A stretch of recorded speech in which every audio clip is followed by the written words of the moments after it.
Hi. చిన్న వస్తువే కదా అని నిర్లక్ష్యం. చిన్న అంటే మనుషులు కూడా వీళ్ళు మనకన్నా తక్కువ స్థాయిలో ఉన్నవాళ్ళు, లేదంటే చదువులో తక్కువగా ఉన్నవాళ్ళు ఆ, అని నిర్లక్ష్యం అనమాట. అలా ఎన్నటికీ చేయకూడదు. చూడండి, ఒక పెద్ద ఇల్లు అనుకోండి, అంత పెద్ద ఇంటికి ఒక తలుపు అవసరమా కాదా చెప్పండి? ఎంత పెద్ద ఇల్లు ఉంటే అంత పెద్ద తలుపు కట్టేస్తారా? లేదు కదా.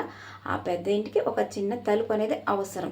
ఇంకా తలుపు ఉంటే చాలా, దానికి ఒక బీగం అనేది అవసరమా కాదా? అంటే తలుపు కన్నా చిన్నది బీగం. ఆ బీగం ఉంటే చాలా, దాన్ని లాక్ చేయాలా లేదా? దానికి ఒక కీ కావాలా కదా.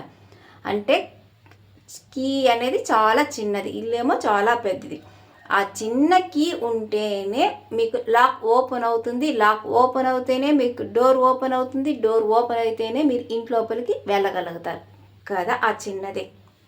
అలా చదువు లేదనో, డబ్బు లేదనో, ఇంకోటి ఏదో లేదనో వీళ్ళు చిన్నవాళ్ళు అండ్ వీళ్ళు మనకు ఎందుకు పనికొస్తారు అని అనుకోకూడదు అనమాట. ఎప్పుడైనా నీ జీవితంలో వీరి అవసరం కూడా, వాళ్ళకంటూ ఏదో వాళ్ళ గొప్పతనం అనేది ఏదో ఉంటుంది కదా, ఆ యాక్టిట్యూడ్ వాళ్ళకు ఉంటుంది కదా, అది నీకు ఎప్పుడైనా సరే నీకు పనికి రావచ్చు అనమాట.